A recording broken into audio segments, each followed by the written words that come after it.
एक सुंदर नगर नाम का गांव था। वहाँ एक लड़की रहती है जो घर के बाहर शौच करने से होने वाली गंदगी से बीमारी के कारण मर जाती है और उसकी आत्मा भूत बनकर भटक रही होती है। फिर एक दिन उसी नदी किनारे प्रेम और रूपा नाम के लड़का लड़की आते हैं। एक दिन, अरे प्रेम, शादी के बाद क्या तुम घर में टॉयलेट बनवाओगे? अभी तो मेरे घर में टॉयलेट नहीं है और मुझे उसके लिए घर से बाहर जाना पड़ता है। अरे ये क्या जानू, टॉयलेट और घर के अंदर? अरे टॉयलेट करने का मजा तो घर के बाहर ही है। वो ठंडी हवाएं, वो दोस्तों का लाइन में बैठना। अरे टॉयलेट का असली मजा तो घर के बाहर ही है। छी, कैसी बातें करते हो तुम कभी कभी। छी, मन खराब कर दिया मेरा तुमने। चल गंदे कहीं के। लो, इसमें गंदे की क्या बात है?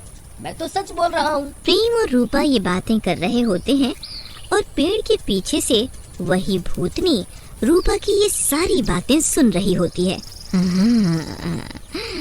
कितनी सुंदर लड़की है ये। अगर मैं इसके शरीर में चली जाऊं तो बड़ा ही मजा आ जाएगा। और ये तो सफाई पसंद है, मेरी तरह इन गांव वालों से बदला भी ले सकूंगी जो यहाँ कहीं भी शौच करके चले जाते हैं। काफी देर हो गई है, रात भी होने वाली है। चलो घर चलते हैं।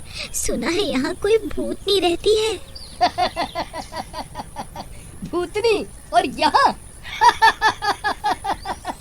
यहाँ तो केवल मैं भूत हूँ और तुम मेरी भूतनी, और तो कोई नहीं। घर चलना है या नहीं? जाओ, नहीं तो मैं अकेले ही जा रही हूँ। अभी न जाओ छोड़ के दिल अभी भरा नहीं। अरे नाराज क्यों होती हो? चलते हैं जी। ऐसा कहकर वो दोनों चलने लगते हैं। वो भूतनी भी उनके पीछे पीछे चलने लगती है। प्रेम रूपा को घर छोड़ के अपने घर चला जाता है। फिर रात होते ही अजीब अजीब सी आवाजें आने लगती हैं और भूतनी आ जाती है और रूपा के शरीर में प्रवेश करने लगती है।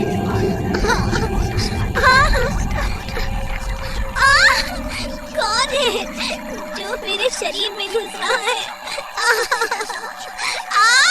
बहुत दर्द हो रहा है।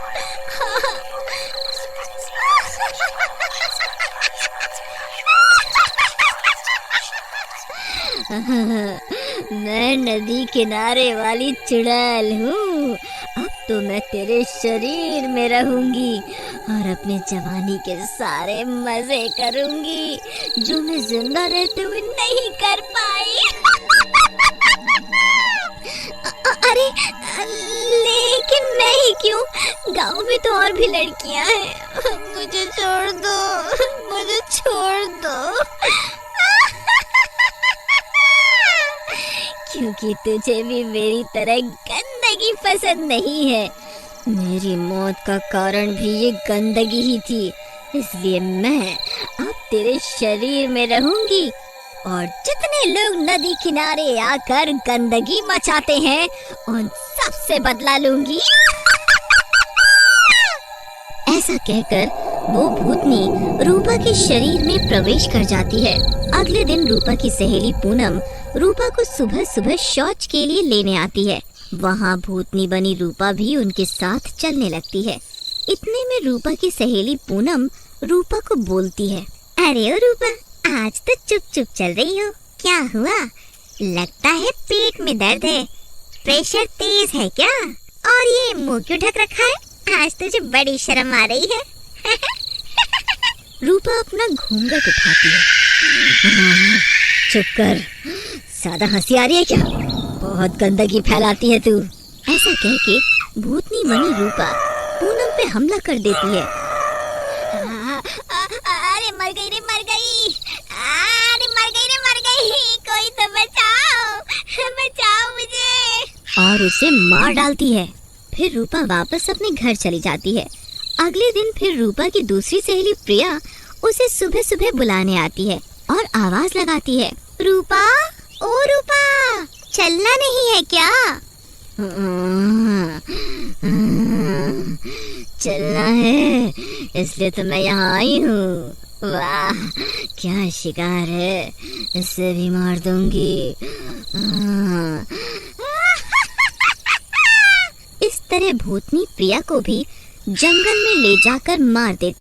वहीं गांव में हो रही रोज रोज इन मौतों से दुखी होकर गांव वाले एक जगह जमा होते हैं।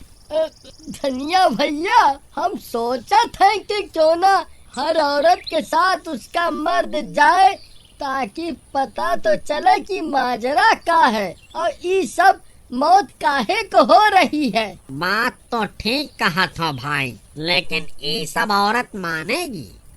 वैसे तो जैसे हमारी सब बात तुम मानत हो जी। एक तो टॉयलेट तो बनता नहीं घर में, कब से बोलत है, मार के लाठी तो हर कपाट फोड़ देगी। अरे भगवान, गुस्सा काहे करती हो, बनवा तो दे, लेकिन जो मजा खुले में है वो घर में कहाँ? अरे तेरा नास मिटे, तभी तो मैं तुझसे बात नहीं करती। चाहे कोई तुम्हारी औरत को मार डाले, लेकिन तुझे तो खुले में ही जाना है। शर्म तो आती ना है।